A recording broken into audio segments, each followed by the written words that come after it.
Thank you very much, Mr. President. Ladies and gentlemen, good evening. Assalamu alaikum. Lovely to see you all here tonight.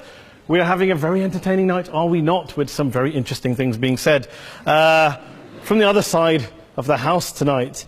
Let me begin by saying, as a Muslim, as a representative of Islam, I would consider myself an ambassador for Islam, a believer in Islam, a follower of Islam and its Prophet.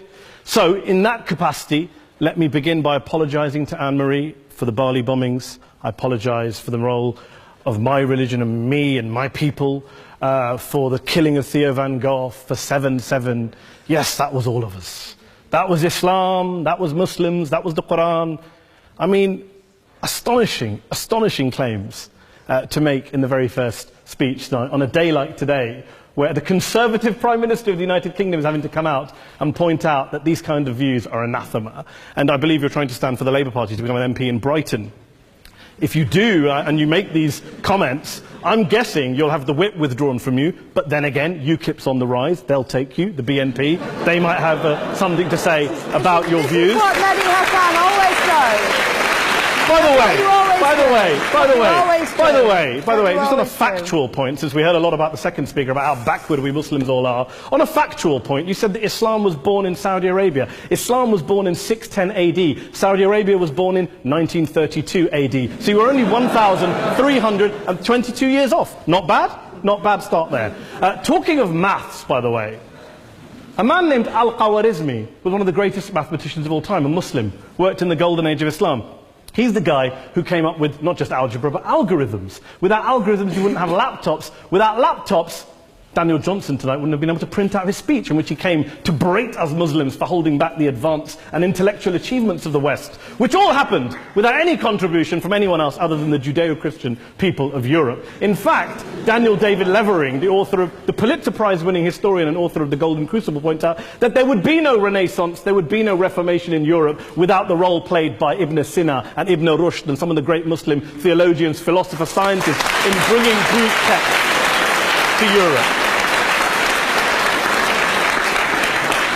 As for this being our university, I will leave that to the imagination as to who is our and who is there. I studied here too.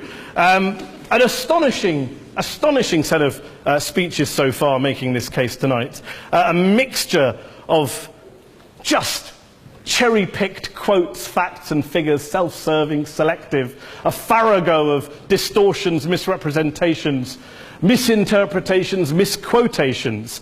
Daniel talked about my article in the New Statesman, which got me a lot of flack, where I talked about the anti-Semitism that is prevalent in some parts of the Muslim community, which indeed it is. Of course, I didn't say in that piece that it was caused by the religion of Islam. In fact, modern anti-Semitism in the Middle East was imported from, finish the sentence, Christian, Judeo-Christian Europe, where I believe some certainly bad things happened to the Jewish people. In fact, Tom Friedman, Jewish-American columnist in the New York Times, told me in this very chamber last week that he believed, had Muslims been running Europe in the 1940s, 6 million extra Jews would still be alive today. So I'm not going to take lessons in anti-Semitism from someone who's here to defend the Judeo-Christian values of a continent that murdered 6 million Jews.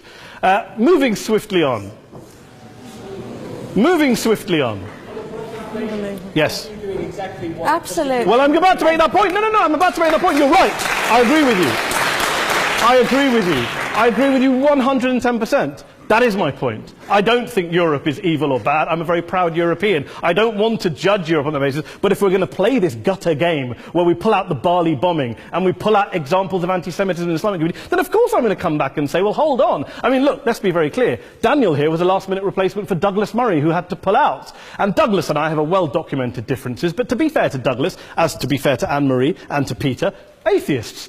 Atheists see all religions as evil, violent, threatening. What the problem I have with Daniel's speech is that Daniel comes here to write this robust defense of Christianity, forgetting that his fellow Christians, people who said they were acting in the name of Jesus, gave us the Crusades, the Spanish Inquisition, the anti-Jewish pogroms, European colonialism in Africa and Asia, the Lord's Resistance Army in Uganda, not to mention countless arson and bomb attacks on abortion clinics in the United States of America to this very day. I would like a little bit of humility from Daniel first before he begins lecturing other communities and other faiths on violence, terror and intolerance. But, no thank you. Some water.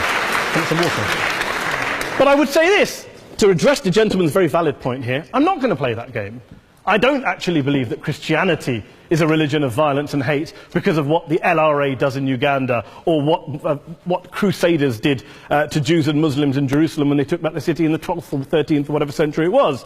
I believe that Christianity, like Islam, like pretty much every mainstream religion, is based on love and compassion and faith. I do follow a religion in which 113 out of the 114 chapters of the Quran begins by introducing the God of Islam as a God of mercy and compassion. I would not have it any other way. I don't follow a religion which introduces my God to me as a God of war, as some kind of Greek God of wrath, as a God of hate and injustice. Not at all. As Adam pointed out, you go through the Quran and you see the mercy and the love and the justice. And yes, you have verses that refer to warfare and violence. Of course it does. This is not a motion about pacifism. I'm not here to argue that Islam is a pacifistic faith. It is not. Islam allows military action, violence in certain limited contexts. And yes, a minority of Muslims do take it out of that context. But is it religious? We talked about Woolwich. Daniel and Anne-Marie have suggested that it's definitely religion that's behind all of this. Well, actually, what I find so amusing tonight is we're having a debate about Islam. And the opposition tonight have come forward. We have a graduate in law, a graduate in modern history, a graduate in chemistry. And, you know, I admire all of their intellects and their abilities, but we don't have anyone who's actually an expert on Islam, a scholar of Islam, a historian of Islam, a speaker of Arabic, even a terrorism expert or a security expert or a pollster, let alone to talk about what Muslims believe or think. Instead, we have people coming here, putting forward these views, putting forward these sweeping opinions. Listen to Professor Robert Pape of the University of Chicago, one of America's leading terrorism experts, who, unlike our esteemed opposition tonight, studied every single case of suicide terrorism between 1980 and 2005, 315 cases in total. And he concluded, and I quote, "There is little connection between suicide terrorism and Islamic fundamentalism or any of the world's religions. Rather, what nearly all suicide terrorist attacks have in common is a specific secular and strategic goal to compel modern democracies to withdraw military forces from territory that the terrorists consider to be their homeland." And the irony is, when we talk about terrorism, the irony is that the opposition and the Muslim terrorists, the Al-Qaeda types, actually have one thing in common. Because they both believe that Islam is a warlike, violent religion. They both agree on that. They have everything in common. Osama bin Laden would be nodding along to everything he's heard tonight from the opposition side. He agrees with them. The problem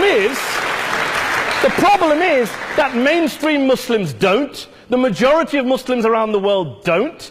In fact, a gentleman here started quoting all sorts of polls. Gallup carried out the biggest poll of Muslims around the world, of 50,000 Muslims in 35 countries. 93% of Muslims rejected 9/11 and suicide attacks. And of the 7% who didn't, they all, when polled, and focus groups, cited political reasons for their support for violence, not religious reasons. And as for Islamic scholars and what they say, well, Daniel talks about our University of Oxford. We'll go down to Oxford Centre for Islamic Studies, get hold of a man named Sheikh Afifi al-Akiti, who is a massively well-credentialed and well-respected Islamic scholar, who has studied across the world, who in the days after 7/7 published a fatwa denouncing terrorism in the name of Islam, calling for the protection of all non-combatants at all times, and describing suicide bombings as an innovation with no basis in Islamic law. Go and listen to Sheikh Tahir al-Qadri, one of Pakistan's most famous Islamic scholars, who published a 600-page fatwa condemning the killing of all innocents and all suicide bombings unconditionally without any ifs or buts.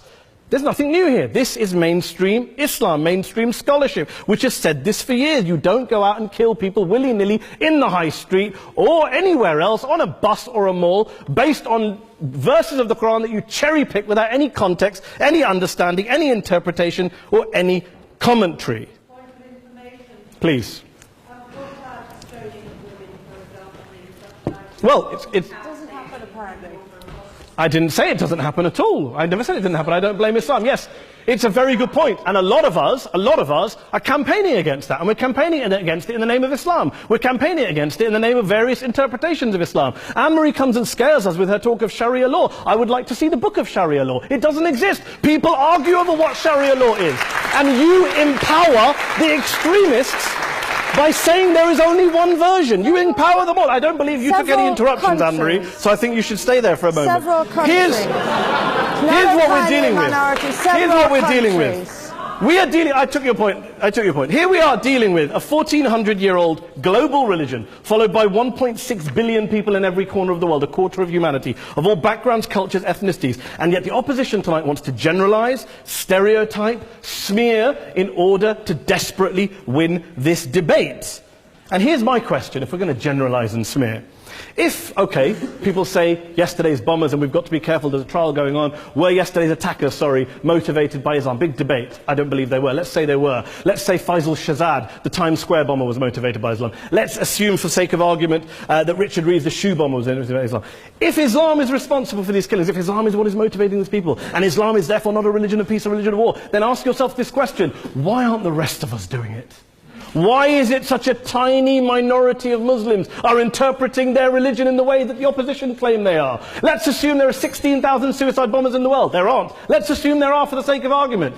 That's 0.001% of the Muslim population globally. What about the other 99.99% of Muslims who the opposition tonight either ignore or smear? The reality is that the rest of us aren't blowing ourselves up tonight. The reality is that the opposition came here tonight not worried about the fact that me and Adam might pull open our jackets and blow ourselves up tonight because we're followers of a warlike warrior religion which wants to take over Europe and Daniel's university. The issue is this. The issue is this.